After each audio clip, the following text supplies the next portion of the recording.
Ngayon po natin ang dalawang namumuno sa simbahan. Una ay si D.S. Elias Betanzos, ang District Superintendent ng Mexico Oaxaca Norponiente. At ito po ay matatagpuan sa Mexico. At si Pastor Manny Pascual, ang pastor ng Patugong Church of the Nazarene na matatagpuan sa Benguet. Tayo pong lahat ay yumuko at tayo po ay manalangin.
We are Nazarenes and we are Christian. 우리는 예수님의 사람입니다. Y somos cristianos. Bit itigling ahandos. Tunatenda mwana Kristo. Y muy cristiane. Sisi ni wa Nazareno na tu wa Kristo. We are Nazarene, and we are holiness. 我们是拿撒勒人，我们是圣洁的。 Jamaruha, tanshino duichete. Митьян канси. И мы люди святости. Tunatenda muyamsene. 우리는 세상과 구별된 성결인입니다. We are Nazarenes and we are missional. И мы люди с миссией.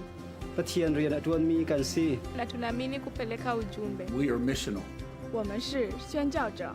Y somos misioneros. Tunatenda kutumizira wamwe bano. Bit Nazarene. Бид бусдад үйлчлдэг хүмүүс We are Nazarene and we are connected. Kami sa rekta peman ni iskop la haso ko kyang ma family ni Randy. I forso kyang ni ang ronghen. ကျမတို့ဟာယုံကြည်သူတွေဖြစ်တယ် Estamos conectados. 在基督里是一体。 Бид иммигрант И мы едины. Na tunaamini kwa umoja. Tunatenda kubatana na wangawani. 우리는 모두 하나입니다. Kami ay Nazareno at kami ay magkakaugnay. We are Nazarene, and we are connected.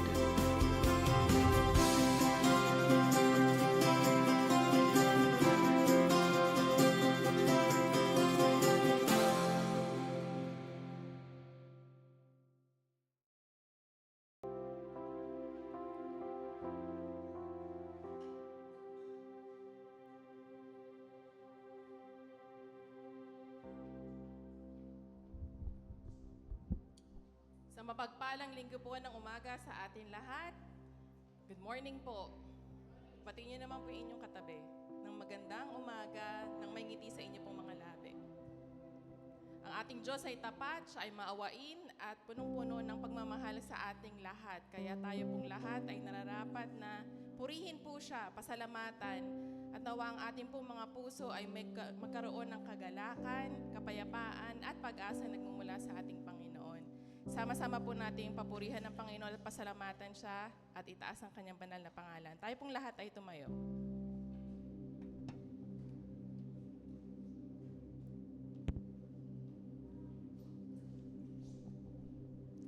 Nahahanda na ako ngayon, O Diyos, ako ay handa na magpuri at umawit ng awiting masisigla. Gumising ka, kaluluwa, gumising ka at magsaya. O magsigising na nga kayo, mga lira at alpa, tumugtog na at hintayin ang liwayway ng umaga. Sa gitna ng mga bansa, kita'y pasasalamatan, Yahweh, ika'y pupurihin sa gitna ng mga hirang. Pag-ibig mong walang maliw ay abot sa kalangitan, nadarama sa itaas ang lubos mong katapatan. Sa ibabaw ng mga langit, ikaw ay itatanghal, at dito naman sa daigdig ang iyong kaluwalhatian.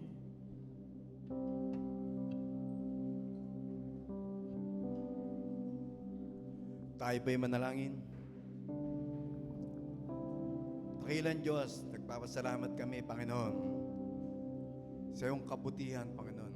Kami po'y nandito lahat para sambahin ka, Panginoon, na mga ginawa mo sa amin, Panginoon. Para ika'y purihin, pasalamatan. Lahat ng ginawa mong kabutihan sa amin, inaalala namin, Panginoon. Kaya kami nandito, Panginoon. Magpupuri, Panginoon. Maghapon kaming maglilingkod sa iyo, Panginoon. Kaya kami andito sa aming sambahan, gagamitin namin mga lakas. Papalakpak kami at kakanta at sasayaw para ipakita namin ang kagalakan namin na magpuri sa iyo, Panginoon. Kaya maraming salamat. Ito po ang aming dalangin sa pangalan ni Jesus.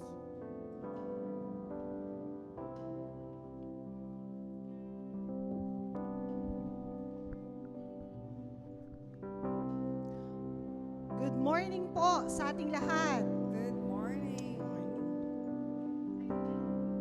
Isang pagpapala na ang sama-sama tayo na magpupuri sa Panginoon. This morning, let us offer this day para sa Panginoon. As we sing, Take My Life, Let It Be.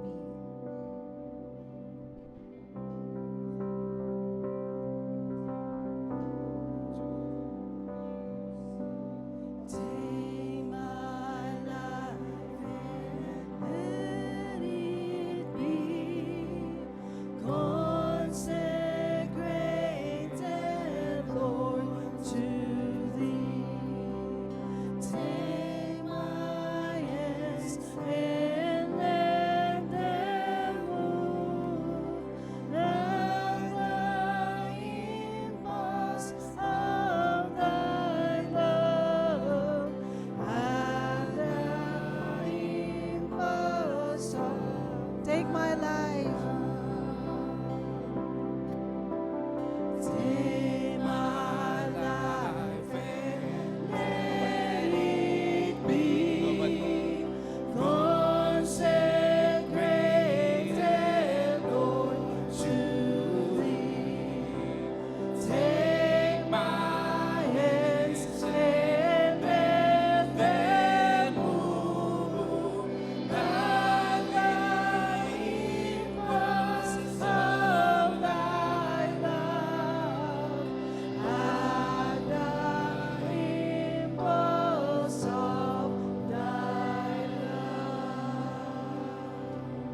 go, we will go.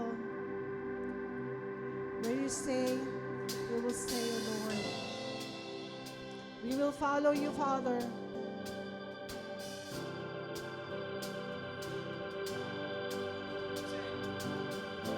Where you go, I'll go. Where you stay, I'll stay. When you move, I'll move. I will follow.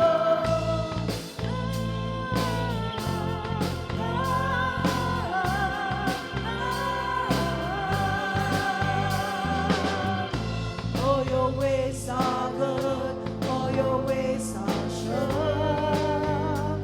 I will trust in you alone, higher than my side, high above my life. I will trust in you alone, in you alone. Where you go, I go. Where you stay, I stay. When you move, I move. I will follow. Where you love, I love. While you serve, I serve. In this life I lose, I will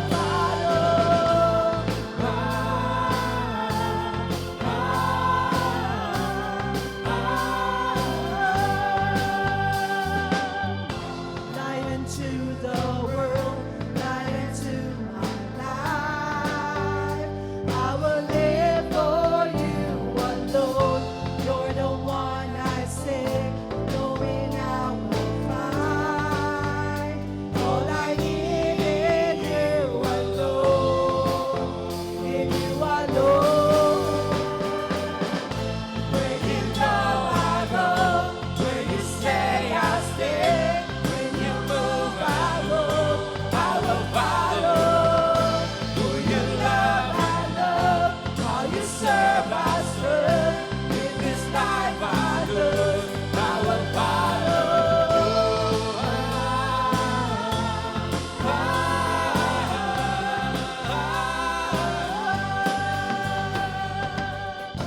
In you there's life everlasting. In you there's freedom for my soul. In you there's joy unending. In you there's life everlasting. In you there's life everlasting. In you there's freedom for my soul. In you there's joy unending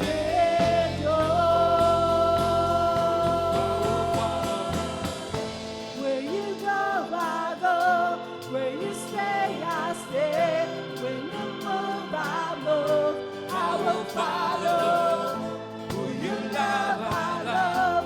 How you serve, I serve. In this life I lose, I will follow. Where you go, I go. Where you stay, I stay. When you move, I move. I will follow. Who you love, I love. How you serve, I serve. In this life I live, I will follow.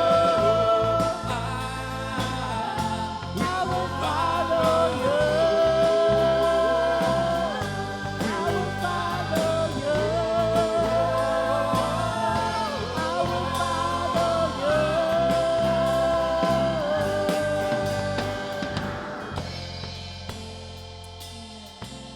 Amen. So Lord God, prepare us to be the servant that you want us to be, O God. Our hearts, our mind, Father God. Kayo nga po, Panginoon, ang maging center nito, God. So Lord.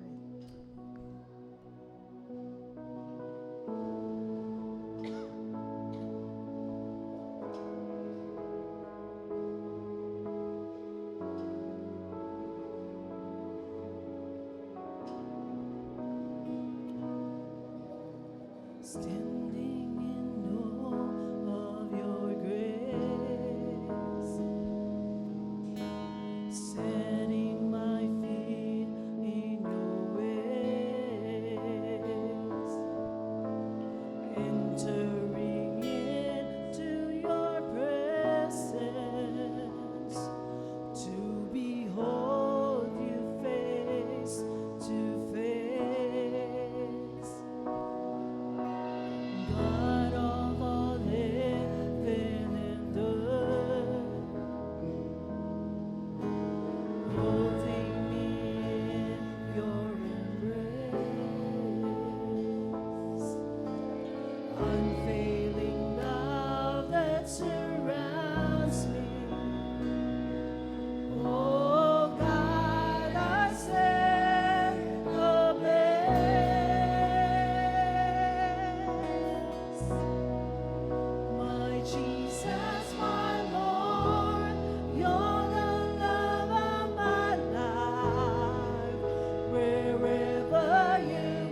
serving you for all eternity.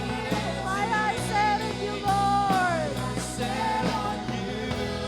In this race that I run, no longer my ways, no will be done. Taking the sun that my eyes ever true. Clinging to the cross, I'll follow you. I'll follow you.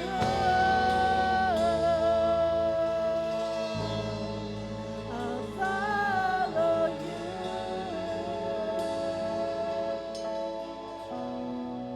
I'll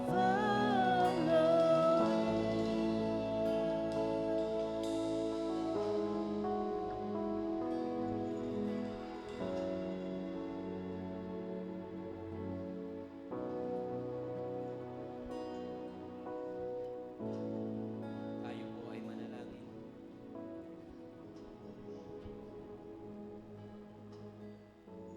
Magsama-sama po tayo na dumulog sa Panginoon. Ito ang araw na ginawa ng Panginoon upang tayo ay magpuri sa Kanya, dakilain ang Kanyang banal na pangalan, luwalatiin Siya, itaas Siya sa ating mga buhay.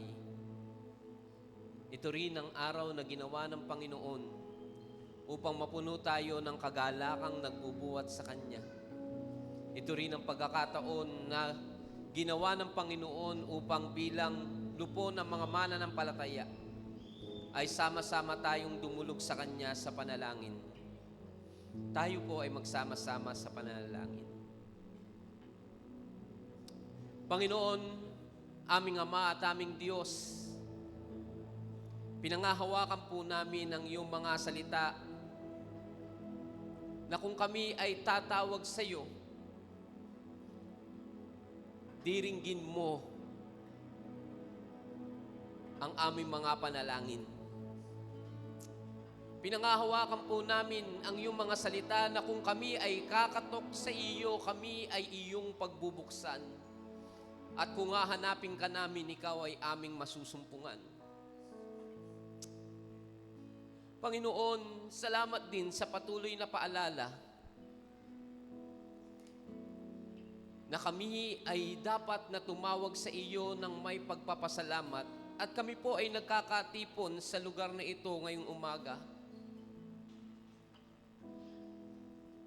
Nagkakaisa ang aming mga puso na dumudulog sa iyo. Batid mo ang mga karaingan ng bawat isa. Batid mo ang pangangailangan ng bawat isa. Batid mo ang pinagdadaanan ng bawat isa. Batid mo ang kabigatan ng bawat isa. Batid mo rin, Panginoon, ang lahat ng aming pinagdadaanan at ang kalagayan namin, Panginoon. Sa umagang ito, nagsusumamo po kami ng may pagpapasalamat sa iyo.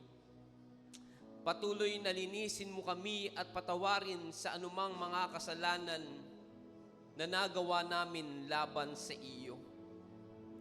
Nang sa gayon, kami ay malaya na makatawag sa iyo. Tanggalin mo ang anumang mga bagay na maaaring humahadlang sa amin ngayon sa pakikipag-usap namin sa iyo. Tulungan mo kami na ituon ang aming puso at isipan sa pagdulog sa iyo sa umaga na ito. Palitan mo ng pananampalataya ang aming pag-aalinlangan.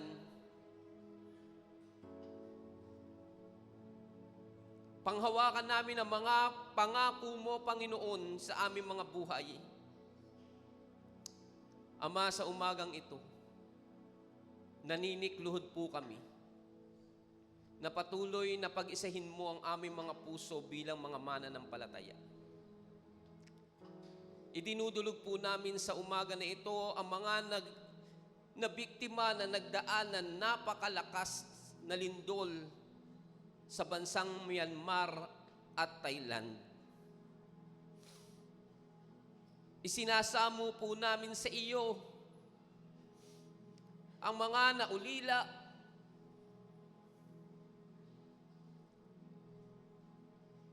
ang nawalan ng mga mahal sa buhay, nawalan ng kabuhayan, nawalan ng tahanan.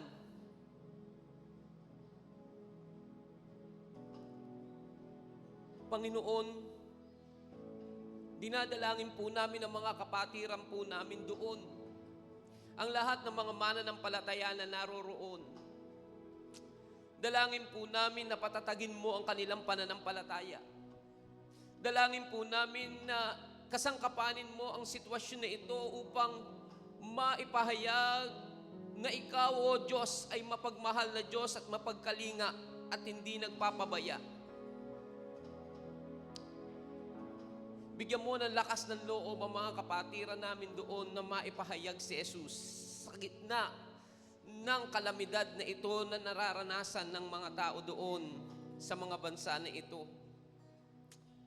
Ikaw ang magbigay sa amin ng kakayanan. Gamitin mo, Panginoon, ang bahagi ng mga simbahan, ang compassionate ministry, Panginoon, to reach out those who are in needs,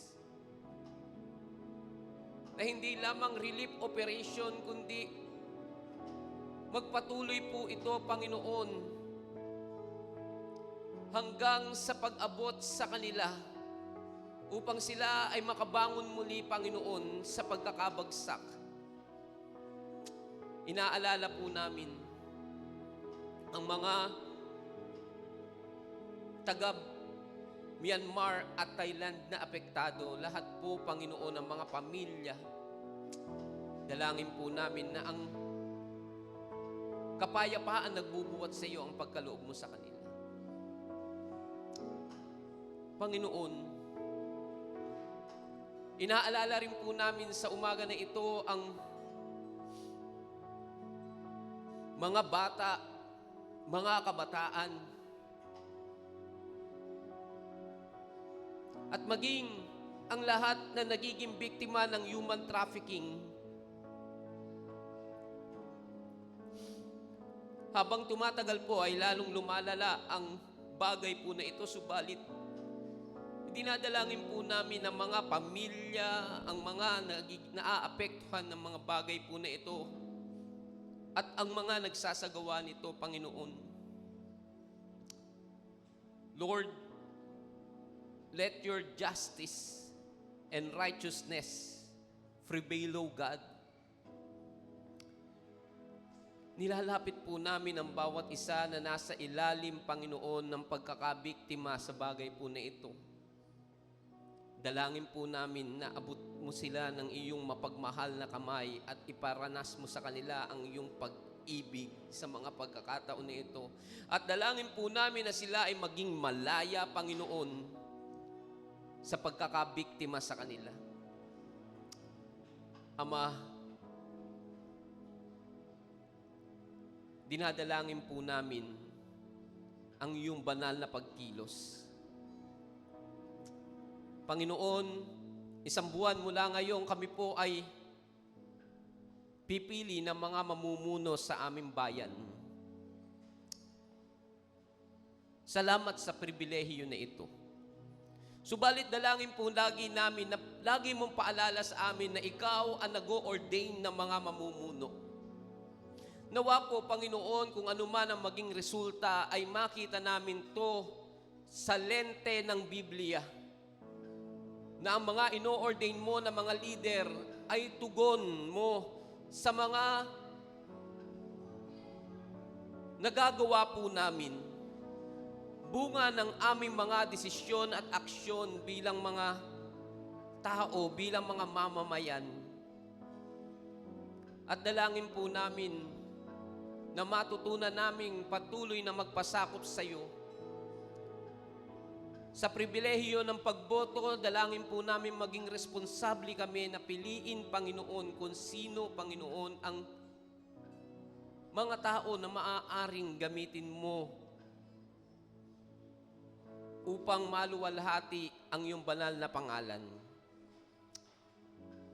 patnubayan mo kami. At gayon din ang mga nagnanais manungkulan, dalangin po namin na maging laman ng puso nila na ikaw, Panginoon, na nagtataguyod ng mga mamumuno sa bayan. At dalangin po namin na hindi po sila mahulog, Panginoon, sa masamang udyok, Panginoon, ng korupsyon at ng mga mga gawaing hindi makabubutis at nakalulugod sa iyong harapan at makabubuti sa mga tao.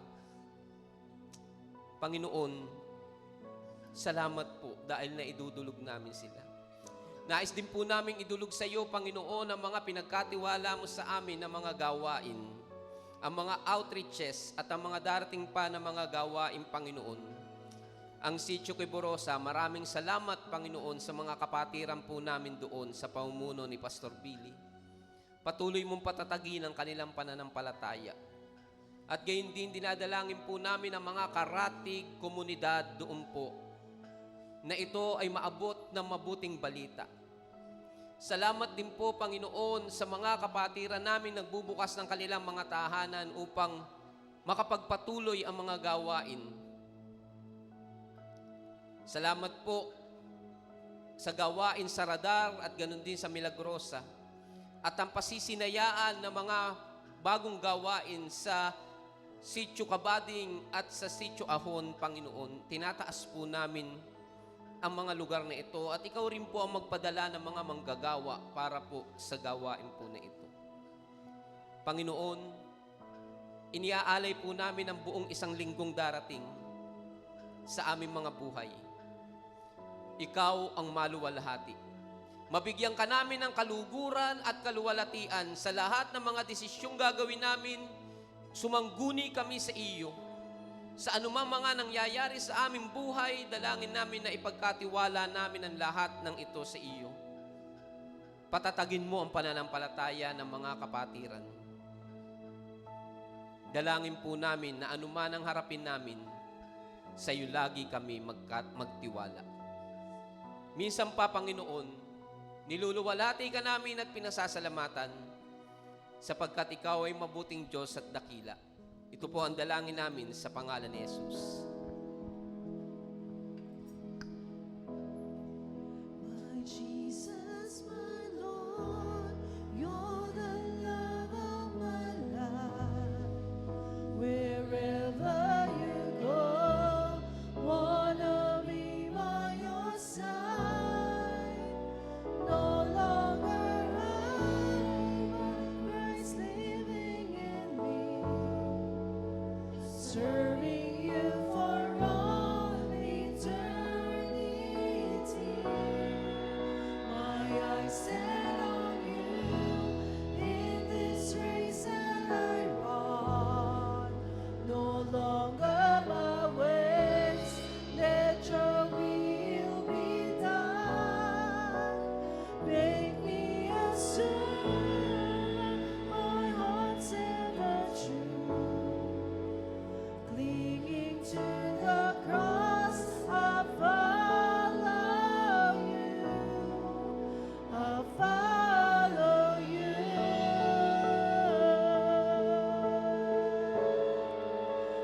I follow you.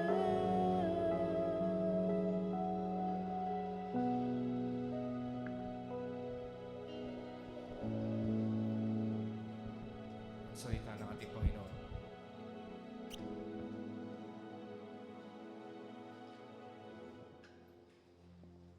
Samahan niyo po akong magbukas ng banal na kasulatan sa Nehemias 2:17 hanggang 18.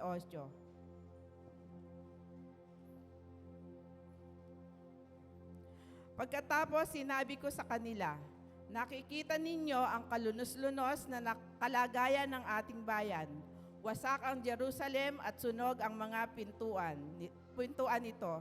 Itayo nating muli ang pader ng lungsod upang mahango na tayo sa kahihiyan. At sinabi ko sa kanila, kung paanong akong pinagpala ng Diyos at kung ano ang sinabi sa akin ng hari.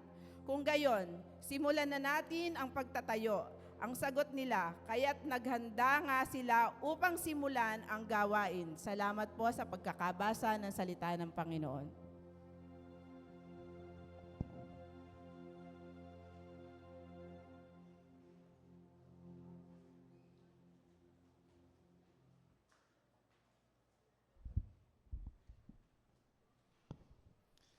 Isang mapagpalang umaga po sa bawat isa. Pwede ba nating muli palakpakan ng Panginoon sa umagang ito? God is good. All the time?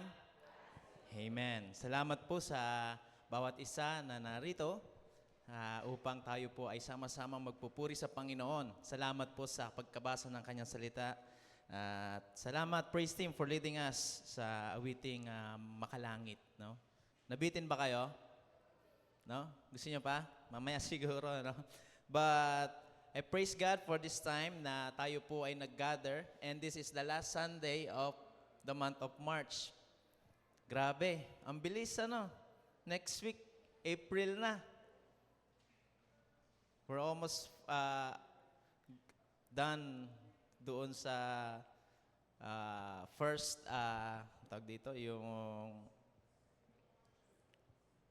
first 3 months of the month. First quarter. No? Grabe, God is good. And up until now, narito tayo, patuloy na nagsasamba sa Panginoon, patuloy na nagnanais na lumalim sa pananampalataya sa ating Panginoon. Amen po ba? I hope na hindi lamang po tayo dito nagpupunta because of routinary. No? Parang Sunday kasi. No? And this time, sabi ko nga, while I was preparing this sermon, yung theme natin for the whole month is servanthood. And for how many weeks? For 4 weeks, 4 Sundays, tayo po ay nakarinig kung paano tayo magiging isang mabuting or magiging isang servant, no, ng ating Panginoon. And even in prayer meetings, yun din ang naging topic. No, for the whole month, hindi lang every Sunday, and I hope and we invite you to be with us also sa prayer meetings natin. Yun din ang mga tinapik ng mga tagapagsalita natin, yung ating mga laymen. Servanthood. And there is no one, wala nang masihigit pa na magpo-portray ng pagiging isang servant, kundi ang ating Panginoong Jesus. Amen? But this time, let us go to the Old Testament. Pag-aralan natin kung paano sa buhay ng ating bida ngayon, sa kwento na si Nehemiah, kung paano ba magiging isang lingkod ng Panginoon. Paano tayo magiging isang servant, no, ng Diyos. And this is not just being a servant, but a servant leader. Hindi leader's servant. Magkaiba yan. Kundi ikaw ay isang naglilingkod na pinuno, no? And samahan niyo po ako, and I pray that tayo po ay magkaroon ng mas malalim na pangunawa sa pagsunod natin sa Panginoon bilang kanyang mga anak at bilang kanyang mga lingkod. Tingnan mo yung katabi mo, sabihin mo, lingkod ka ng Diyos. Alam niyo, kapag pinag-uusapan yung lingkod, lalo kapag pumunta ka sa bandang Visayas, no? Pag sinabing lingkod, parang yun yung upo. Hindi ka lang uupo, no? Kundi sa Tagalog, i-apply natin yung bilang naglilingkod sa Panginoon. Hindi lang tayo basta umuupo sa simbahan, umuupo sa posisyon. And so, maraming mga character sa Bible, especially in the Old Testament, yung naglalaman ng maraming magagandang halimbawa patungkol sa pamumuno, even from the time of Abraham, no? Makikita natin doon kung paano tinawag ng Diyos ang isang mga kanyang magiging tagapamuno, pero hindi bilang isang namumuno na dahil sa kanyang kagalingan, dahil sa kanyang kalakasan, kundi tinawag ng Panginoon para maglingkod sa kanyang bayan. Lahat tayo tinawag ng Diyos para maglingkod sa Kanyang bayan at sa ating mga kapwa. At isa sa pinakamahalaga, meron po bang nakakakilala kay Nehemias pa rin? Sino kaya si Nehemias?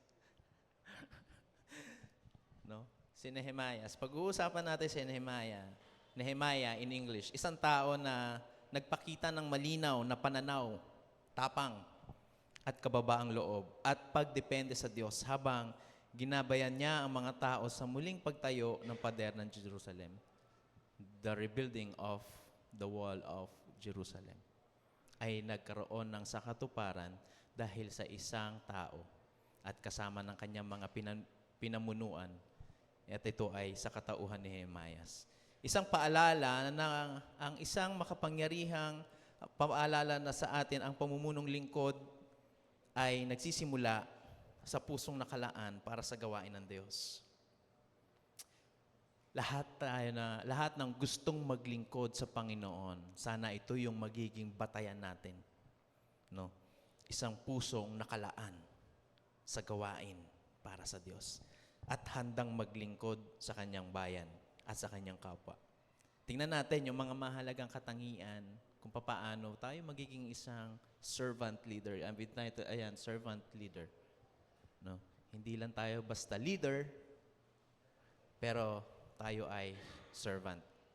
Hindi tayo public servant, pero tayo po ay servant leader kapag tayo po ay nasa Panginoon. Tingnan natin, si Nehemiah po ay ano po yung makikita natin, no? Bigyan ko kayo ng konting background kung sino si Nehemiah. Although dito makikita natin sa Bible from chapter 1, chapter 2, Nehemiah, mayroon siyang mataas na posisyon sa kaharian ng Persia, no? Siya ay tinatawag na cupbearer. Doon sa mga hindi nakakalam kung ano yung cupbearer, sila yung nagsisilbi ng inumin sa hari. Sila muna yung titikim bago sabihin, pwede nang ibigay sa hari.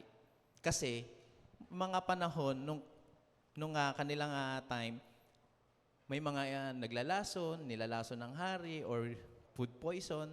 No, meron din yung bago kumain, titikman muna. Ang sarap ng buhay, ano? Ganun. Minsan naging biroan sa mga kainan. Teka lang, titikman ko muna para malaman kung okay pa bago natin kainin lahat. Yung pala, gutom lang. Pero si Nehemiah ay isang cupbearer. Lahat ng inumin ng kanyang hari o ng kanyang pinagsisilbihan na hari ay dadaan muna sa kanya. Titikman niya muna bago niya sabihin, pwede na itong isilbi sa hari. And yun ang kanyang naging posisyon sa kaharian ng Persia. At sa katauhan yon ng hari na si King Artaxerxes. Pero makikita natin dito, hindi sinabi sa Biblia kung paano siya naging cupbearer kasi si Nehemiah po ay isang Hudyo. And when nung nagkaroon ng captivity, no, yung mga Babylonia sa mga Hudyo, kasama doon si Nehemiah, si Ezra. And makita natin dito, kahit hindi sinabi sa Biblia kung paano siya naging cupbearer. Pero makikita natin dito, siya ay nasa isang mataas na posisyon, malapit sa hari. No? Malapit siya sa hari. And makikita natin na si Nehemiah ay isang galing sa lahi ng mga Hudyo. And yung kanyang pag-angat sa mataas na posisyon ay magkikita natin kung bakit hindi lang tayo na itataas sa posisyon, pero dahil merong qualities, his personal qualities, mayroon siyang skills, and most possibly, ang pabor ng Diyos. His divine favor. No? Binigyan ng pabor ng Diyos si Nehemiah, kaya siya na ilagay sa posisyon na iyon. And so, makikita natin sa story ni Nehemiah ang kanyang dedication sa Panginoon at ang kanyang commitment in serving His people, God's people. Yung kanyang posisyon bilang isang cupbearer ay nagkaroon siya ng connection, no? Relasyon sa hari na si Artaxerxes. At makikita natin doon from chapter 1, this is I just yung buong book, no? Kinonsize ko lang para mas maintindihan natin yung kabuuan. Habang paano nagsimula yung rebuilding of the wall of Jerusalem, yung paggawa ng wall ng Jerusalem at yung pagtatapos, no, ng paggawa ng mga pader. Sa buhay ni Nehemiah, makikita natin ang tatlong bagay, no, sa kabuuan ng chapter. Papaano tayo magiging isang servant leader? How can we become a servant leader? Una, dapat kung gusto nating maglingkod sa Panginoon, dapat meron tayong puso para sa bayan ng Diyos o para sa kanyang tao, sa kanyang mga anak. A heart, we should have a heart for God's people. No? Dapat may puso tayo sa paglilingkod. Hindi lang dahil nasa posisyon, kaya tayo maglilingkod. In Nehemiah chapter 1 verse 4, nang marinig ko ang mga balitang ito, naupo ako at tumangis. Tumangis, hindi lang umiyak, tumangis.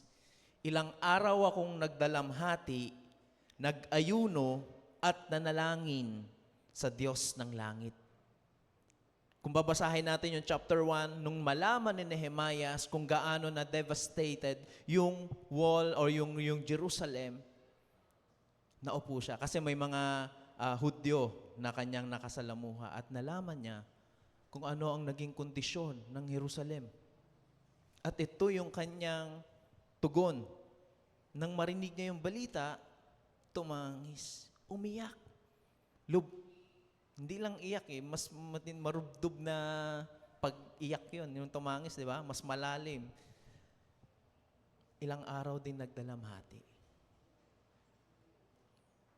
Hindi dahil sa wala na yung beauty o yung kagandahan ng wall of Jerusalem. Before they were bago sila masakop, no? Ang ganda ng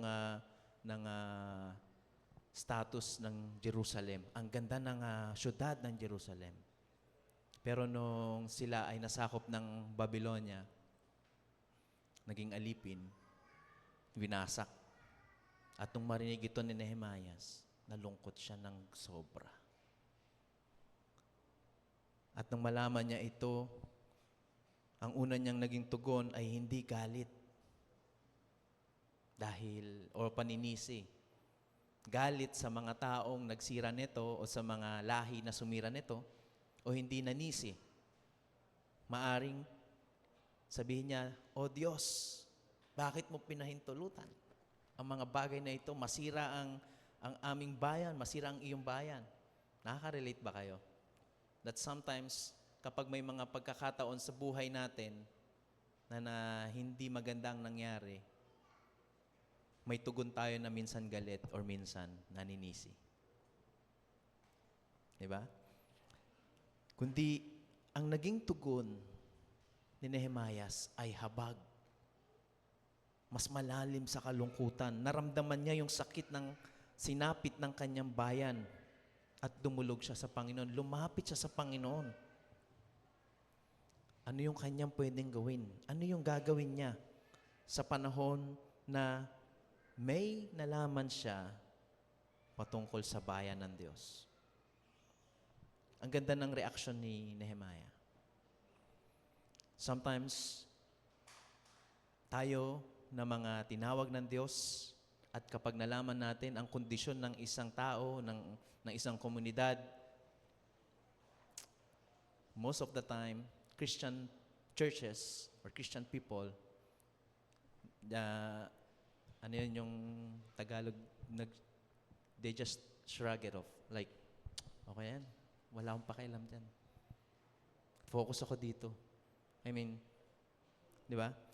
Most of the Christian churches, ganon ang nagiging tugon. Kapag nalaman nila ang kondisyon ng kanilang kapatiran, ng pamilya ng kanilang kapatiran, o maging sa komunidad na kanilang kinabibilangan, isinasantabi lang o binabaliwala. But we can be like Nehemiah. Because sabi ko kanina, tinawag tayo bilang lingkod ng Diyos. Kung tayo tinawag ng lingkod ng Diyos, maraming ipapakita ang Panginoon na pwede mo at kaya mong gawin. Ang tanong, papaano ka tutugon? Ikaw ba ay mahahabag? Ikaw ba ay mananalangin sa Diyos kung ano yung dapat mong gawin? Gaya ng ginawa ni Nehemiah, siya ay lumapit sa Diyos. Nanalangin. Tumangis siya. Makikita natin dito kung gaano kalalim yung kanyang paniniwala at pananampalataya sa kanilang Diyos. Ang Diyos ng Israel. Ang haba ng panalangin ni Nehemiah dito from chapter 1 verse 5. No, kung babasahin yun, hindi ko nababasahin kasi mahaba. Pero makikita mo dito, kung babasahin natin, pag-uwi natin sa bahay, o kung babasahin nyo habang ngayon, makikita natin dito yung emosyon. No? Kung ilalagay natin yung sarili natin sa paan ni Nehemiah, makikita natin yung emosyon na kanyang dinadala habang siya'y nananalangin. No? Tumugon siya nung malaman niya ang kondisyon ng bayan ng Diyos.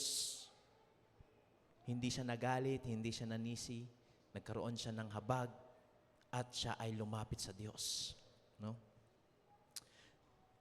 And so makikita natin dito, kung tayo ay tinawag bilang lingkod ng Diyos, dapat lagi tayong may puso para sa mga tao. May puso dapat tayo sa ating kapwa. Hindi lang sa ating kapamilya, hindi lang sa ating kapatiran dito, kundi sa lahat ng tao. Ang mga lingkod na pinuno o a servant leader ay isang tunay na nagmamalasakit sa pangangailangan at paghihirap ng kanilang pinaglilingkuran. Alam ni Nehemiah kung gaano kabigat yung nangyari at kung gaano kabigat yung kung papaano i-restore o kung ano yung kanyang gagawin. Kundi makikita natin dito, a servant leader ay merong pagmamalasakit. Merong pagmamalasakit sa pangangailangan. Okay naman yung sabihin natin, kapatid, papanalangin kita. May God bless you. Pero minsan, kailangan din nating tumugon sa iba't ibang kapamaraanan, hindi lang sa salita. Hindi lang sa ating mga bibig, kundi sa ating mga gawa. Diba? Kung babalik tayo, tatalon tayo sa New Testament in James, sa Santiago, sabi doon, faith without works is dead. Kung hindi ka kumikilos sa pananampalataya na iyong tinanggap, kung hindi ka kumikilos bilang isang lingkod ng Panginoon, bilang isang servant leader, ang iyong pananampalataya ay patay. Ang pagmamalasakit ay higit sa mga salita na ating kayang sabihin o bitawan para sa ikagbubuti ng kondisyon ng ating mga kapatiran o nalaman natin kung ano yung kondisyon nila. Kundi, nagmamalasakit tayo sa pangangailangan at sa paghihirap ng bawat isa. Ang mga lingkod na pinuno ng Diyos ay nananalangin para sa iba at humihingi ng patnubay ng Diyos bago kumilos. Ito yung napakahalagang aspeto ng pagiging isang lingkod ng Diyos. Manalangin muna bago kumilos. Hindi yung kumilos ka sa kakamananalangin. Kasi nanalangin ka na, pamalpak yung ginawa. Lord, sorry.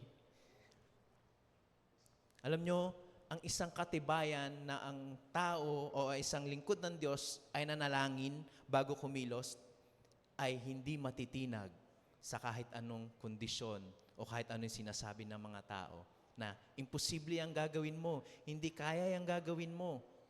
Pero kapag nanalangin tayo at binigyan tayo ng tugon ng Diyos ng kapayapaan sa ating puso na gagawin natin yung bagay na yon, hindi ka matitinag.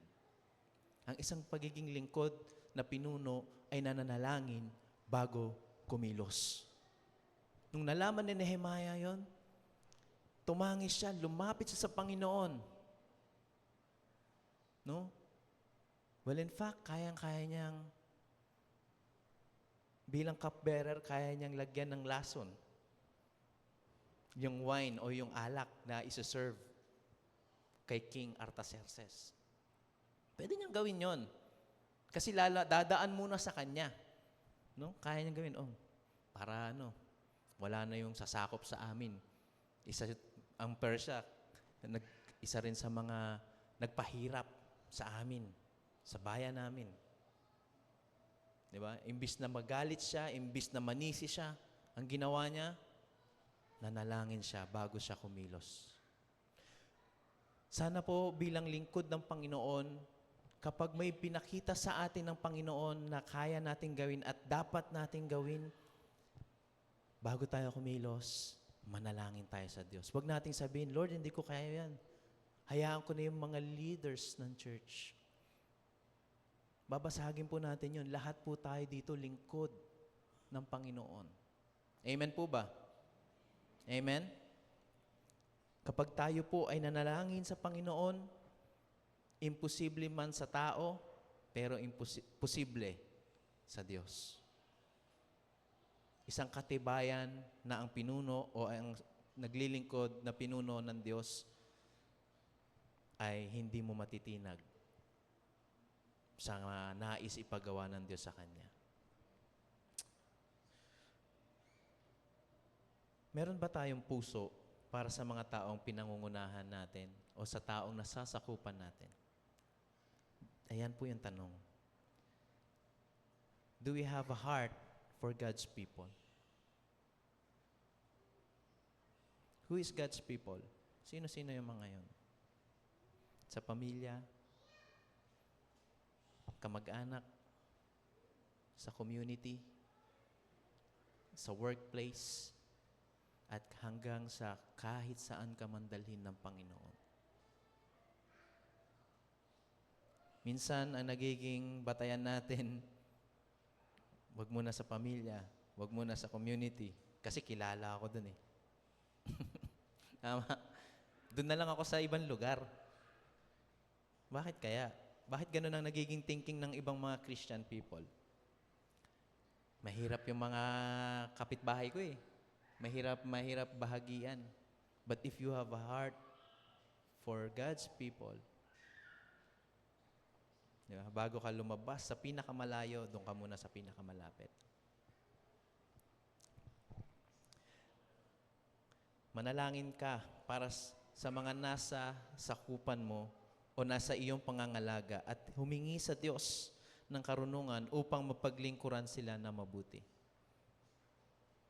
Let us serve one another as the Bible says. But not just the one another yung nandito sa simbahan. Pero yung mga nasa labas, higit, nasa labas ng simbahan, yun ang dapat nating paglingkuran. Amen po ba dun? Again, kung tayo ay lingkod ng Diyos, tatanungin ko po kayo, ilan na ang inyong nabahagian ng salita ng Diyos? Pangalawa, ilan ang tumanggap sa mga nabahagian ninyo ng salita ng Diyos?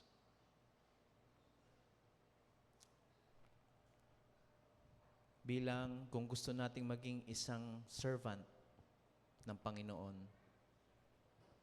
ang batayan dapat natin magkaroon tayo ng puso para sa Kanyang bayan o sa Kanyang mga nilikha. Amen? Pangalawa, ang mga lingkod na pinuno o a servant leader ay nangunguna sa halimbawa. A servant leader leads by example. In Nehemiah chapter 4, verse 21 to 23. Kaya't patuloy naming ginawa ang gawain. Kalahati sa mga tao'y may hawak na mga sibat. Mula sa unang liwanag ng bukang liwayway hanggang sa lumabas ang mga bituin. Sinabi ko rin sa mga tao, manatili sa loob ng Jerusalem ang bawat isa at ang kanyang kasamahan sa gabi, upang makapaglingkod bilang mga bantay sa gabi at mga manggagawa sa araw. Ako, ang aking mga kapatid, ang aking mga tauhan at ang mga bantay ay hindi naghubad ng aming mga damit. Ang bawat isa ay may dalang sandata kahit na kami umiinom ng tubig. Kaya't patuloy namin, sa Tagalog, patuloy namin ginawa. Ito na po yung nagsisimula na yung kanilang, yung pagtayo ng wall of Jerusalem. Umuwi si Nehemiah.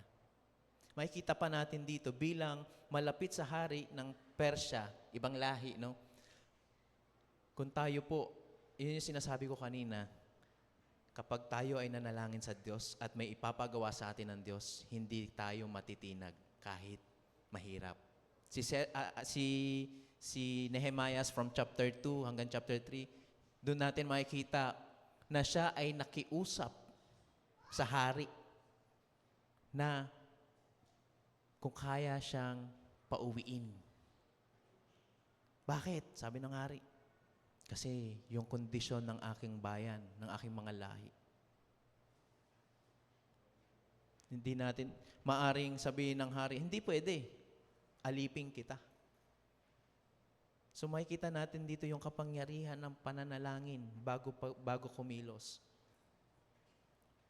So nung pinayagan si Nehemiah ng hari, siya po ay naglakbay patungo sa Jerusalem at doon na nagsimula yung journey ng pagtatayo, pagsisimula ng pagtatayo ng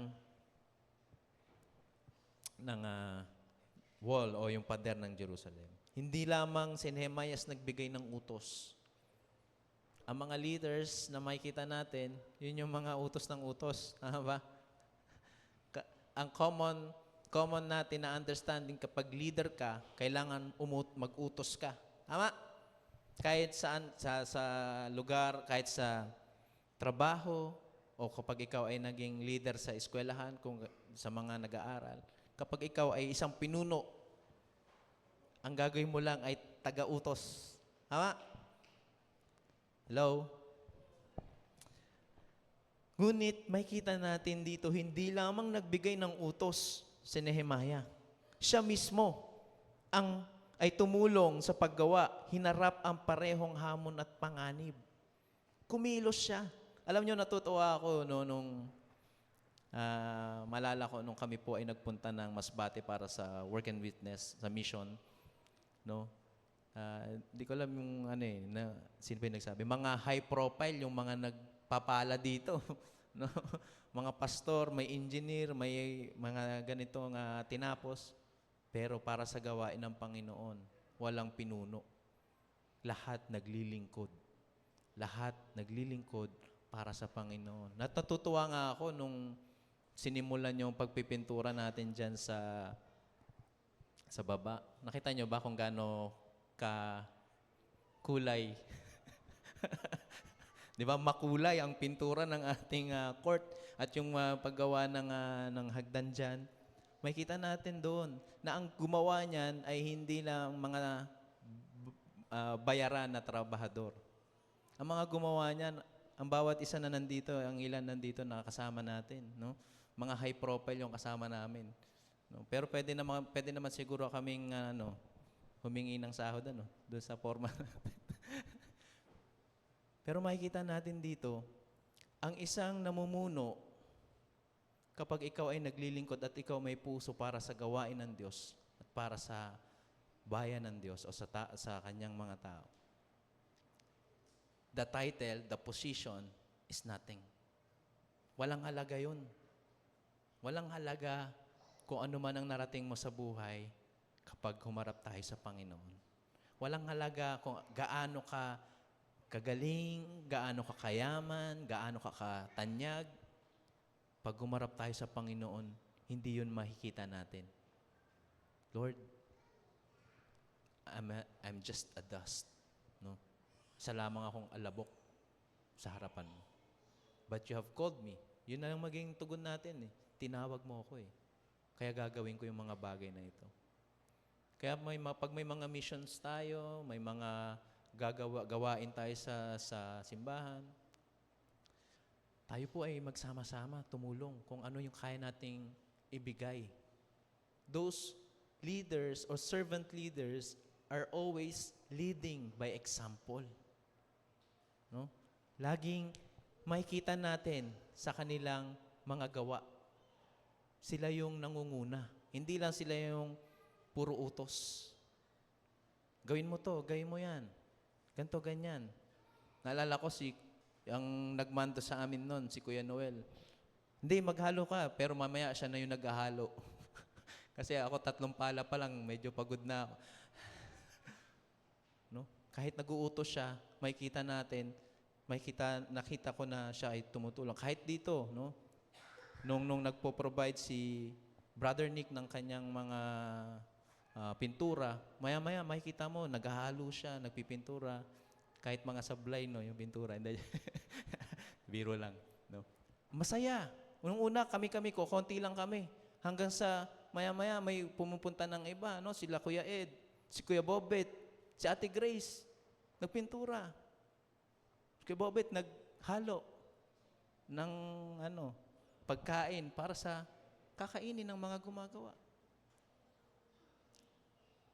Lahat tayo tinawag ng Diyos bilang isang lingkod. Walang sino man ang namumuno sa atin, kundi ang ating Panginoong Jesus. Amen? Amen po ba dun? If you are a leader, and if you are a servant leader, you always lead by example. Sabi nga ng English na sabi doon, walk the talk. Kung ano yung sinasabi mo, dapat makikita sa ginagawa mo. Gawin natin ito. Ikaw naman yung hindi sisipot. Pumunta tayo sa ganito. Ikaw naman yung pabigat. No? Alam niyo yun? But those leaders or those servant leaders ay nangunguna sa pagkilos, sa paggawa. Gaya ng ginawa ni Nehemiah. Si Nehemiah ay isang cupbearer, mataas na position. Pwede niya sabihin, hey, I'm a cupbearer. Hindi niyo ba ako kilala? Sige, gawin niyo yan. Tayo niyo yan. Isang sabi ko lang sa hari. Baka, di ba? Makita natin dito in the book of Nehemiah, ang sabi ng hari nga sa kanya, ano bang kailangan mo?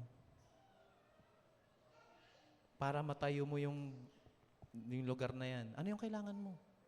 Di ba? Hindi man humingi si Nehemiah, pero ang hari nagsabi, anong kailangan mo? Ngunit kahit gaano kataas ang posisyon na natamo ni Nehemiah, pero para sa Panginoon, baliwala yun. Siya ay nanguna sa pagtatayo. Siya ay humawak ng mga bricks, no, yung mga bato. Humawak siya. Ang tunay na lingkod na pinuno ay hindi nakikita ang sarili bilang higit sa gawain. Hindi natin nakikita na higit, hindi ko, mataas na ang posisyon ko para sa paghahalo ng semento. Kumuha tayo ng mga babayaran natin. Hindi natin nakikita na tayo ay mataas sa posisyon na yon. Hindi na ako pwedeng maghalo, hindi na ako pwedeng kumilos kasi nasa leader na ako. Leadership status na ako. Hindi. Kung ikaw ay servant leader, hindi mo makikita yon. Ikaw mismo ang maglilingkod kasama ng iba. And sabi sa 1 Peter chapter 5 verse 1 to 4, sa mga matatandang namumuno sa inyo, Nananawagan ako bilang isa ring matandang pinuno ng iglesia na tulad ninyo. Saksi ako sa mga paghihirap ni Kristo at makakabahagi ako sa karangalang malapit ng ipahayag. Nakikiusap ako sa inyo. Alagaan ninyo ang kawan ng Diyos na ipinagkatiwala sa inyo. Alagaan ninyo ito ng maluwag sa loob at hindi napipilitan lamang. Iyan ang nais ng Diyos. Gampanan ninyo ang inyong tungkulin, hindi dahil sa kabayaran, kundi dahil gusto ninyong makapaglingkod. Hindi bilang Panginoon ng inyong nasasakupan, kundi maging halimbawa nila kayo. At pagparito ng pinunong pastol ay tatanggap kayo ng maluwalhating koronang di kukupas kailanman. The marks of a true servant leader is not lording it over to their subjects. Hindi siya bilang isang Panginoon, kundi makikita na ikaw ay halimbawa na isang leader. You are the servant leader. You are a leader who always leads by example. Alam nyo, kapag ikaw ay nagli-lead sa pamamagitan ng halimbawa, meron kang magiging apprentice na tinatawag. At yung apprentice na yon, sooner or later, pwede mong maging disciple. Tama ba? Di ba? Kasi ganito yan, kapatid. Gagawin natin ito yung ganito. Hindi yung utusan mo lang yung nasasakupan mo kasi mas mababa sila sa'yo. Gawin mo yan. Diba? Kundi, ikaw ay nagiging halimbawa. At pag nagiging halimbawa ka, darating ang panahon, may tatawag sa'yo, may susunod sa'yo. At yun yung tinatawag na apprentice na tinatawag. Hanggang sa magkaroon ka ng relasyon sa kanya, maging mentee, maging mentor ang inyong relasyon. That's one way of doing or having a disciple, leading by example.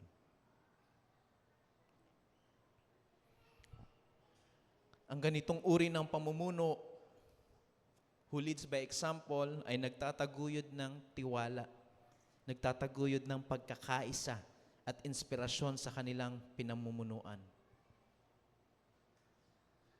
Mga nakasama ni Nehemiah, siya kasama rin sa nagtatayo, kumikilos gamit ang kanyang kamay. No? Na-inspire. Maaring nalaman nila nung naging background ni Nehemiah. Uy, ano pala to? Cupbearer pala ni King Artaxerxes to ah. Grabe, no? Humahawak ng bato tapos ang tawag doon yung nag-ano ng pader. Nagkakaroon ng inspiration. When one of my sermons, sabi ko, the higher you go, the lower you should be. Gaya ng isang palay o yung trigo. Di ba? Yung palay kapag mas nagbubunga, dumadami yung kanyang butil, mas lalong bumababa. Kaya kung tayo, no, ay isang servant leader who leads by example, we are nagtataguyod tayo ng pagkakaisa, unity. Nagtataguyod tayo ng inspirasyon sa mga tao. Grabe, kahit napakabisi ng tao na to, pero para sa gawain ng Panginoon, kinakancel. Kung kayang i-cancel para sa paggawain ng Panginoon. Nagtataguyod ka ng inspirasyon. Paano ba tayo maaaring manguna sa pamamagitan ng halimbawa sa ating pamilya, sa ating trabaho, o sa ating komunidad? We can pause for a while and say, paano kaya ako mangunguna? How can I lead by example sa aking family, sa aking trabaho, sa komunidad? How can I lead by example?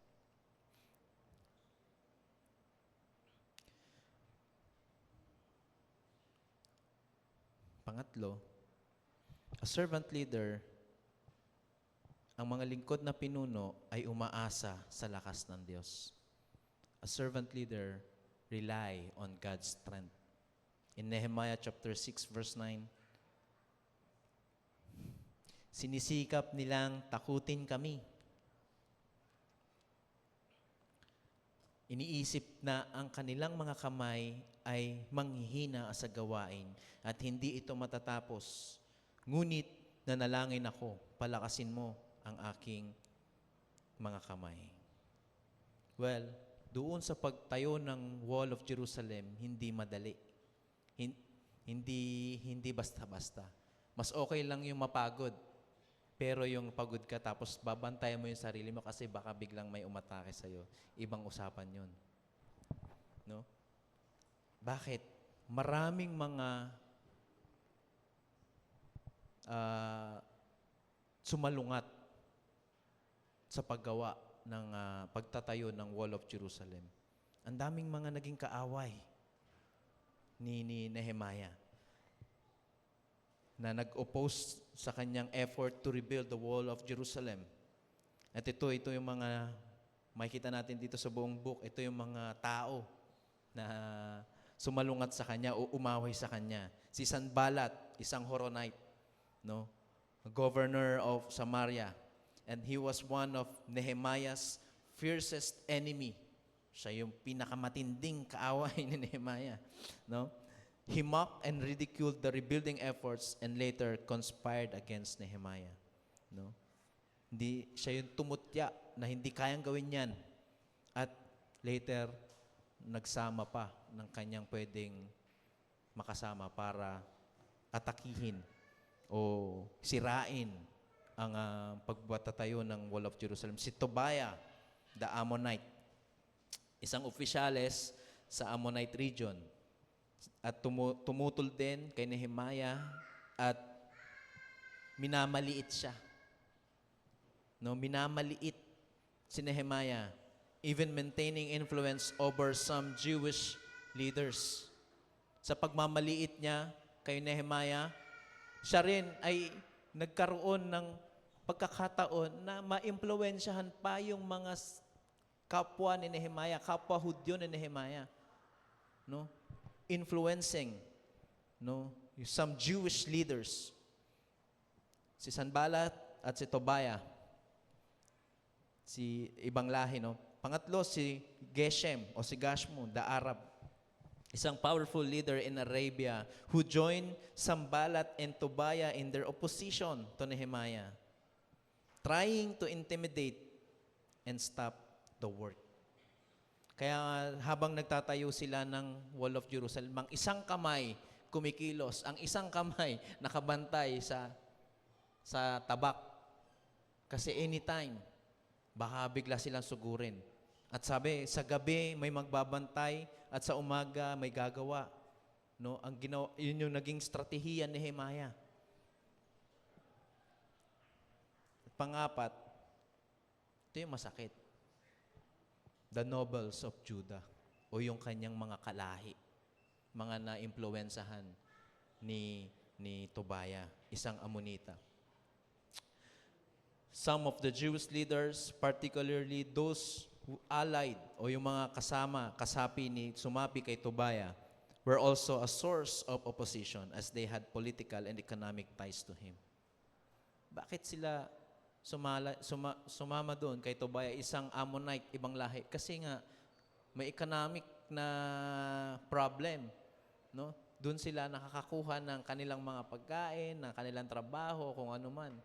So they are subject to Tobiah. At yun ang nakakalungkot.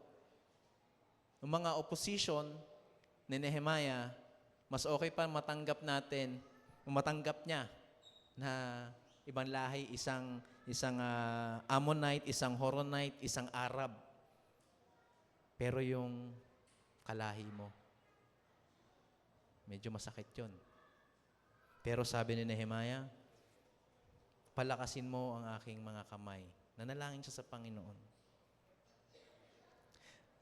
Sa ating mga ginagawa at sa nais ipagawa sa atin ng Panginoon, marami ang sasalungat sa mga gusto nating gawin para sa Diyos. Tama? Mas higit pa yung sasalungat, yung pamilya.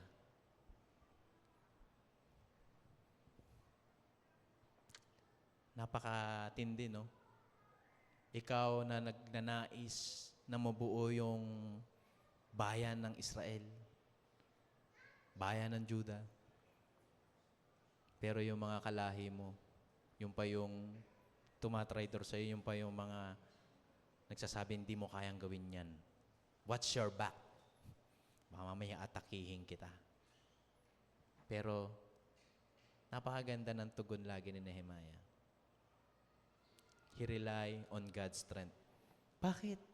Pwede niyang tawagan si King Artaxerxes, yung hari na nagsabi sa kanya, sige Nehemiah, ilang araw ka ba doon? Ilan ang gugugulin mo? Sige, pumunta ka sa bayan mo. Anong kailangan mo? Sabihin mo lang kung anong kailangan mo, ipoprovide ko.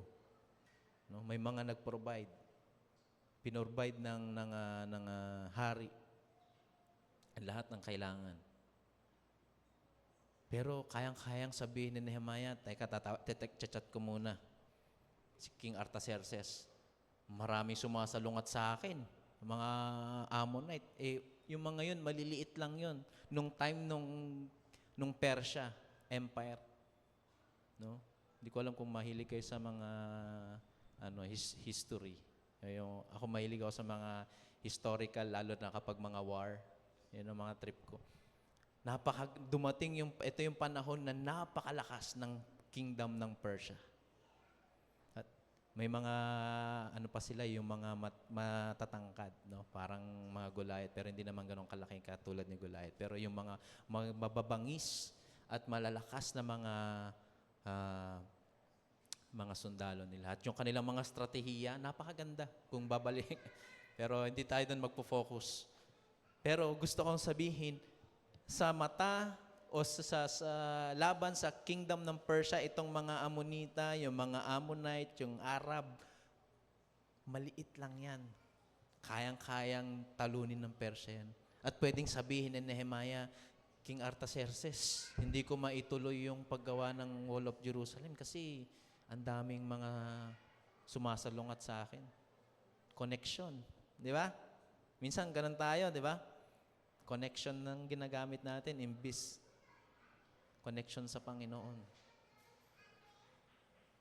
Makikita natin dito kung ano yung naging tugon ni Nehemiah. Umasa siya sa Diyos. Sabi niya, Lord, palakasin mo yung kamay ko. Bakit? Para kapag matayo yung Wall of Jerusalem, at the same time, handang makipaglaban. At hinikayat niya yung kanyang mga nasakupan, no?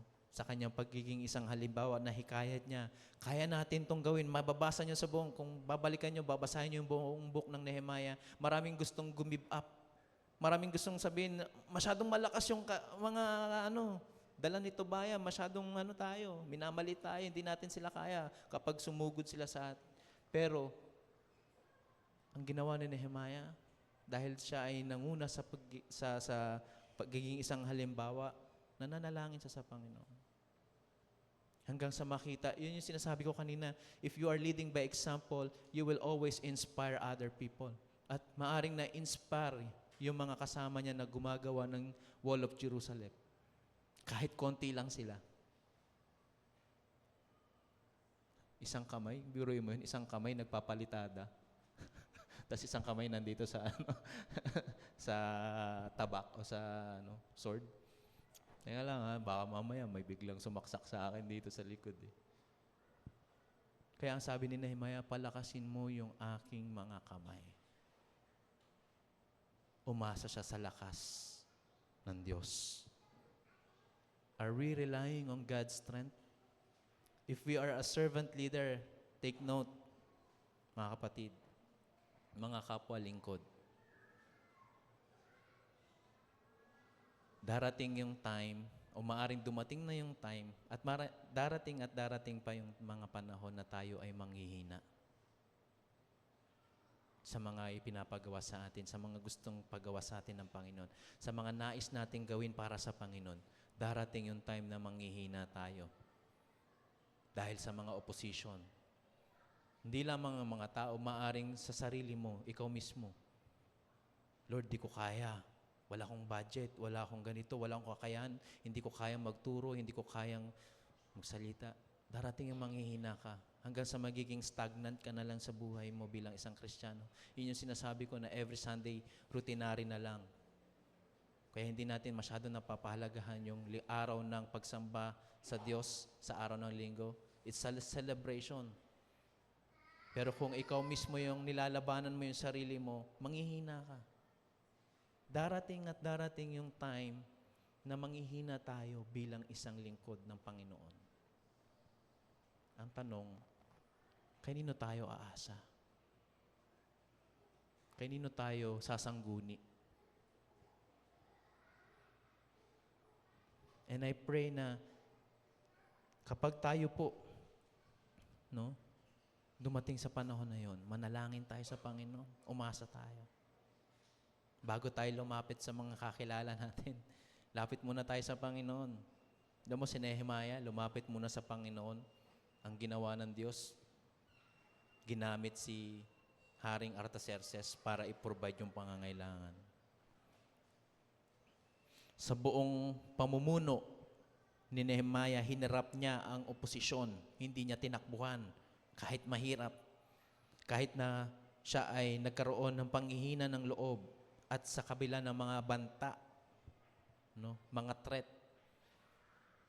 Gayunpaman, may kita natin dito, lagi siyang lumalapit sa Diyos para sa lakas at sa wisdom o sa karunungan. Ang mga lingkod o a servant leader ay kinikilala na ang kanilang lakas ay nagmumula sa Diyos. Kilalanin natin na ang bawat lakas na nananalaytay sa atin ay mula sa Diyos. Amen ba? Kaya't nanatili si Nehemiah at ang kanyang buong nasasakupan, nanatili silang matatag sa harap ng mga hamon dahil nagtitiwala sila sa probisyon ng Diyos. Kapag humarap ka ng mga kahirapan sa pamumuno, umaasa ka ba sa iyong sariling lakas o dumudulog ka sa Diyos? Dumating yung panahon na tayo manghina, maglaan tayo ng oras para sa pananalangin. Humingi sa Diyos, hilingin sa Diyos na bigyan ka ng lakas at tapang upang manguna ng maayos. Huwag tayong tumakbo sa mga nais ipagawa ng Diyos sa atin. Mula sa simpleng bagay o sa maliit na bagay hanggang sa malaking bagay na ipagkagawa sa atin ng Panginoon. Huwag natin takbuhan na yun.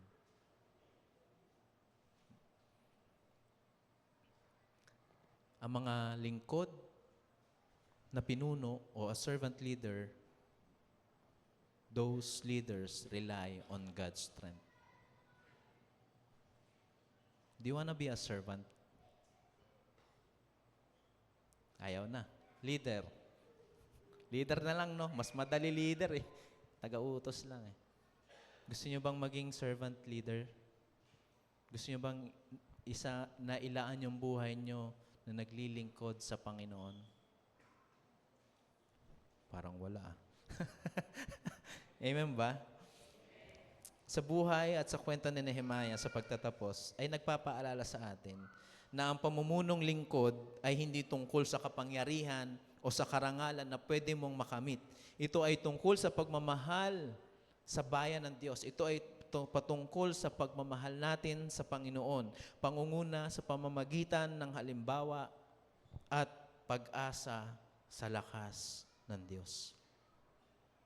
Sa ating paglilingkod sa iba't ibang tungkulin, may kanya-kanya tayong iba't ibang tungkulin sa paglilingkod. Alalahanin natin na ang pananalangin ni Nehemiah at ang kanyang kahandaang pumasok sa mahirap na gawain ng pamumuno. This week, let us contemplate on these questions. Paano ko maipapakita na meron akong malasakit sa mga taong nakakasalamuha ko?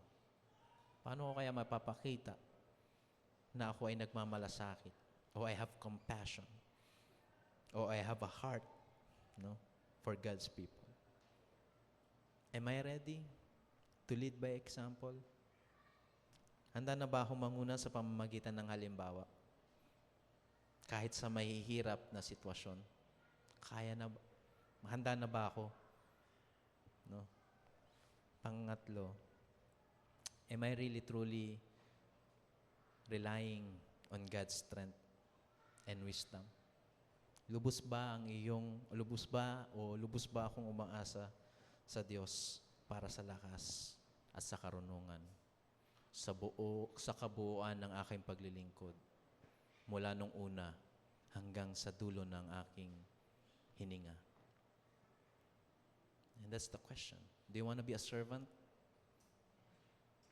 Do you want to be a servant leader for God? Patayan natin, magkaroon tayo ng puso para sa bayan ng Diyos.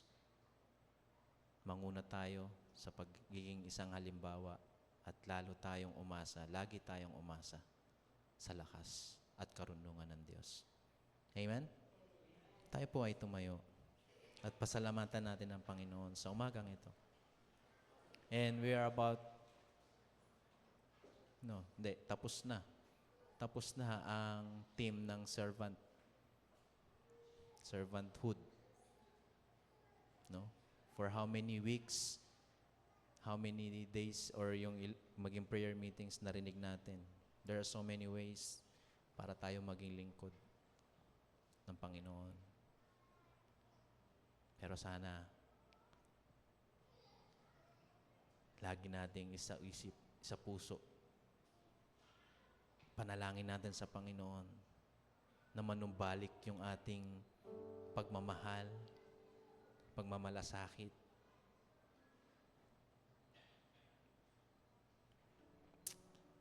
Sa kanyang bayan.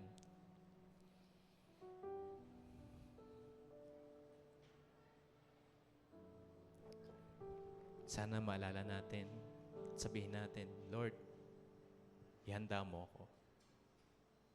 Kasi ang pagiging isang lingkod,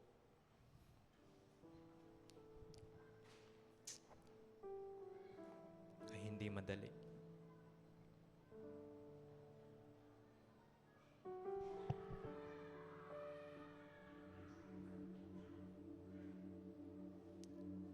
Sabihin natin, Panginoon, turuan mo akong umasa. Umasa sa'yo.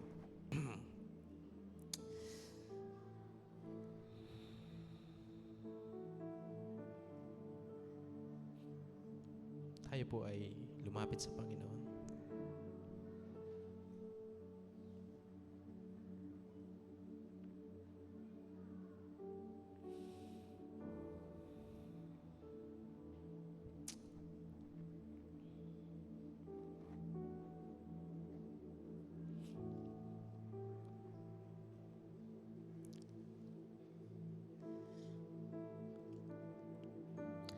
Dakilang Diyos, salamat po.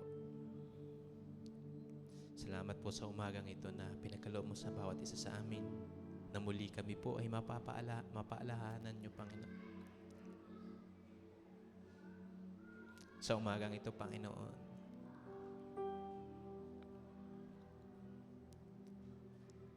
tunay nga na ang bawat isa sa amin ay iyong mga lingkod.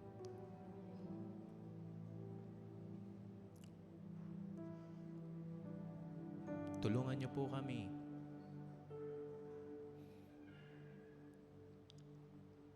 na sa bawat araw na ipagkakaloob mo sa amin ay patuloy kaming sumangguni sa iyo. Na hindi lalampas, Panginoon, ng isang araw na hindi namin maipapakita sa mga tao na kami ay nagmamalasakit sa mga simpleng bagay at maging sa mga malalaking bagay, Panginoon. Dalangin ko, Lord, na ipanumbalik niyo po sa puso ng bawat isa sa amin na kami po ay magkaroon ng puso para sa iyong mga nilikha. Magkaroon kami ng puso, Panginoon, para sa aming pamilya, sa aming kamag-anak, sa komunidad na kinabibilangan namin, maging sa mga trabaho, at sa mga eskwelahan, doon sa mga estudyante.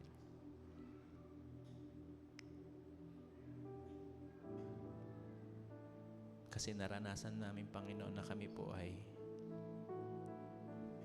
wala rin, Panginoon, sa inyo.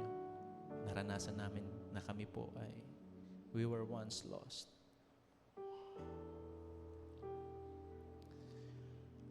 Lord, ang bawat isa sa amin ay tinawag mo. Ang dalangin ko, Lord, na patuloy mo gawin ang bawat isa sa amin na maging halimbawa, na makikita sa amin ang kawangis ni Kristo, ang paglilingkod ng Panginoong Hesus, makikita sa aming buhay.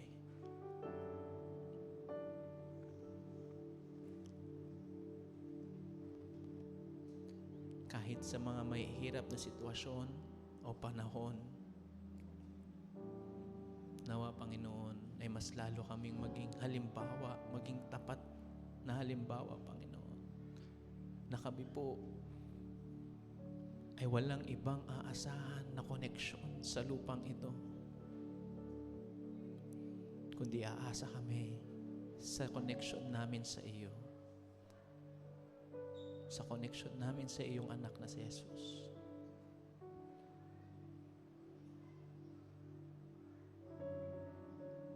Salamat po, Panginoon, sa buong buwan na ito na pinaalalahanan mo kami sa pagiging isang servant leader.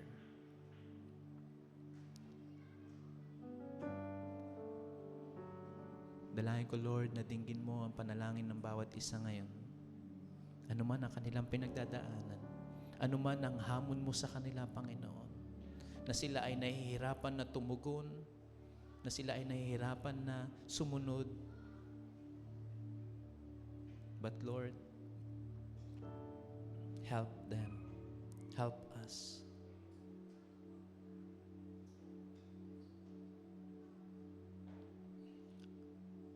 At ipagkaloob niyo po ang mga naisin ng bawat isa sa umagang ito, sa kanilang mga panalangin. Salamat po sa buhay ni Nehemiah, na nagpakita na kahit anuman ang narating na posisyon, gaano ka man naging successful sa buhay, ay kung mayroong puso para sa iyong bayan, para sa iyo, kikilos at kikilos kami. Salamat po. Pagpalain niyo po ang bawat isa sa umagang ito. Ito po ang aking panalangin sa pangalan ni Jesus. Amen.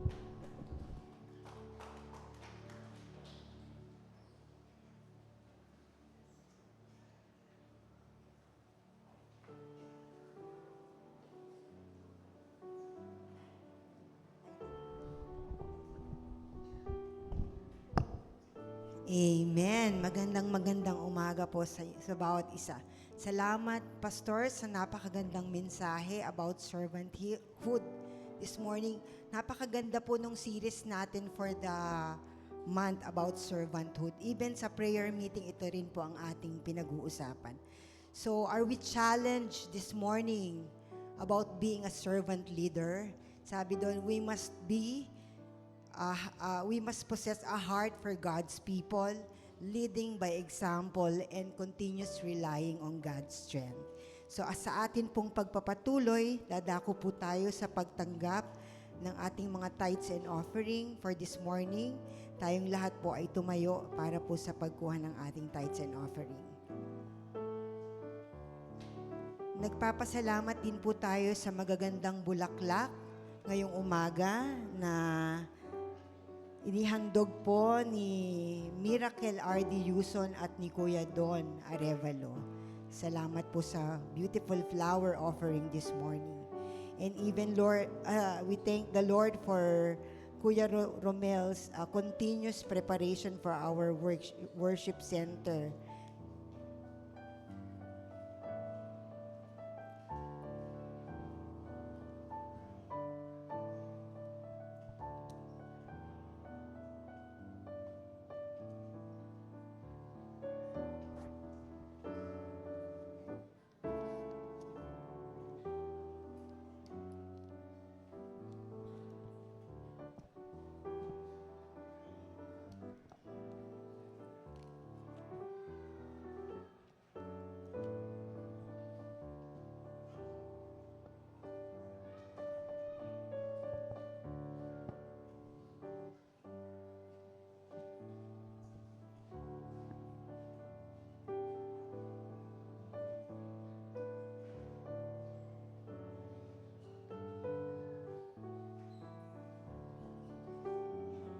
tayo po ay manalangin sa ating offering. Panginoon, pinupuri ka namin, pinapasalamatan ka namin sa iyong kabutihan sa aming mga buhay. Salamat po, Lord, sa patuloy na kalakasan at pagpapalan na patuloy mong pinagkakaloob sa bawat isa. Narito po ang aming mga handog. Tanggapin mo po ito upang maging kagamit-gamit sa iyong gawain, Panginoon. Pagpalain mo po ang bawat isa na naghandog at ang kanilang mga kabuhayan, Panginoon, at pinagkukunan, Panginoon. Continue to use this, Panginoon, for your glory and honor. We pray all these things in the mighty name of Jesus. Amen and amen. So sa atin pong mga paalala, regular po ang ating mga activities. Ang weekly activities po natin, syempre every Sunday morning, tayo po ay merong worship service 9 a.m. So ipag-imbita po natin yung ating worship service every Sunday. And then ang atin pong prayer meeting every Wednesday, 7:30 p.m. Alam niyo po, ang average attendance natin every prayer meeting, nag-50 to 60 na po tayo. So praise God, kasi po, one of the, siguro, motivation na rin, kasi po, every Wednesday, meron po tayong pine-prepare na snack. Light snack or dinner minsan. Kasi po yung mga celebrants na nagbe-birthday, doon po sila nagpapakain. Kaya po kung gusto nyo pong makasama sa mga handaan itong mga nagse-celebrate na to, we invite each and every one of you to attend our prayer meeting every Wednesday, 7:30 p.m. po. Nakakatuwa po kasi lumalago po ang ating prayer attendance. Nasa 60 na po tayo every Wednesday. So, sana po makasama namin kayo every Wednesday for our prayer service. And then, praise and worship team practice every Saturdays, 9 a.m. Ang atin pong mga affinity groups and devotions, nandito po ang Bridgers or NYI. Regular din po sila every Sundays, 4 p.m. Ang ladies din po, every Sundays na 4 p.m. Ang Dorcas po, every Friday, 3 p.m. And Men in Christ, Sundays din po, 4 p.m. For our pastoral care and counseling, andito po yung mga phone numbers ng ating mga pastor. If you need counseling and prayer with our pastors, pwede nyo po silang i-message or puntahan. And then, birthday celebrants for the week. Nagse-celebrate po ng birthday ngayong week na darating si Kuya Don Arevalo for April 1, Ate Lisa, April 3, gayon din si April 3. At puro April, no? April 6, April 1 son. Talagang pag April, puro April ang pangalan. And then si Kuya Nestor, April 7. Si Hannah Del Rosario, April 7. At si Kapanyang sa April 7 po.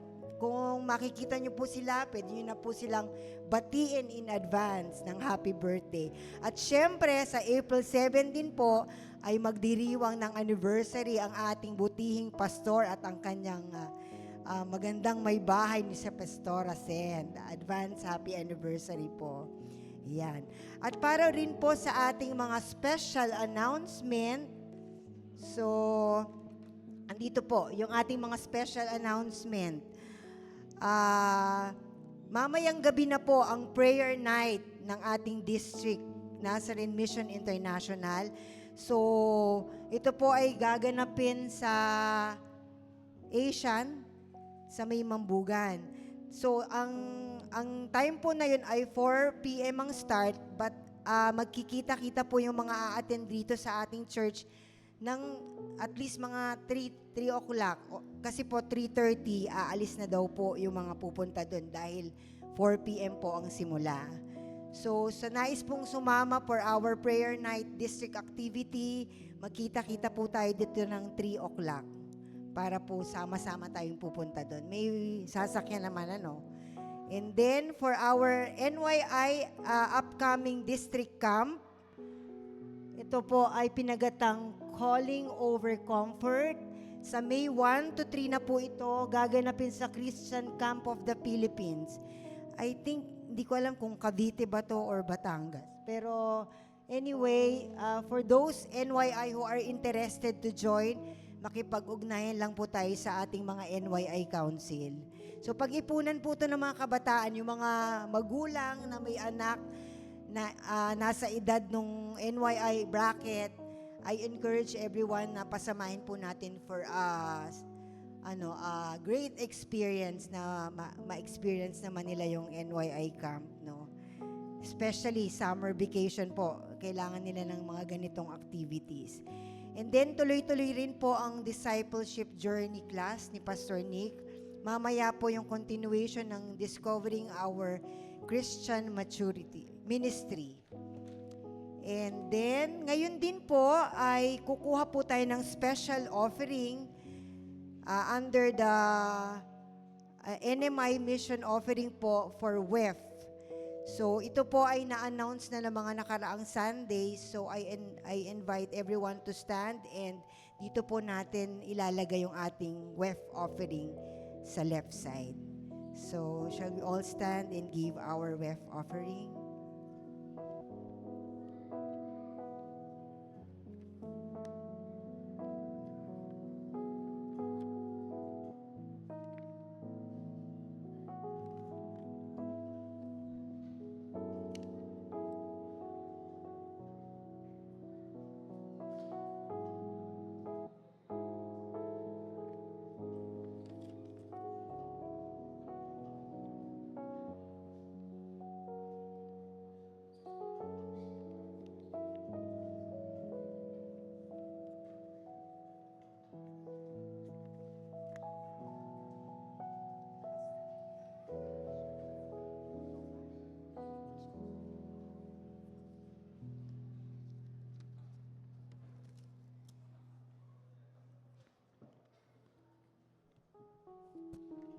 Amen.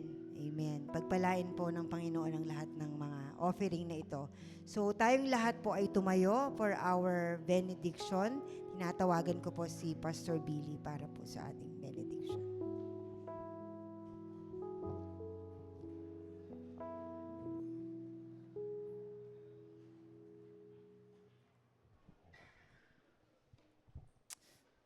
Tanggapin po natin ang benediction.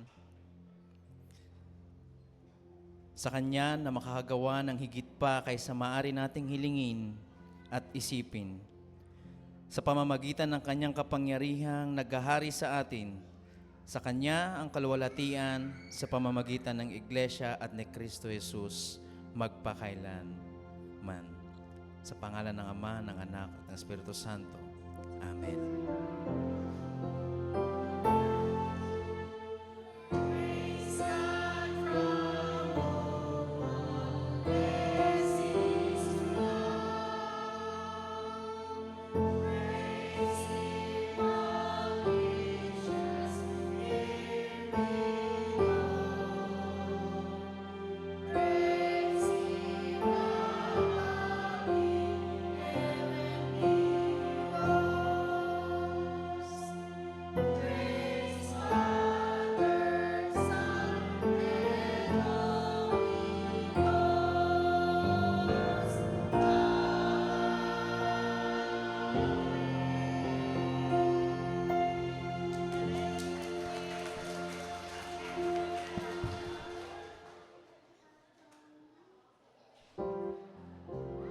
Tapos na po ang ating gawain, meron po tayong Sunday School at ang Discovering Our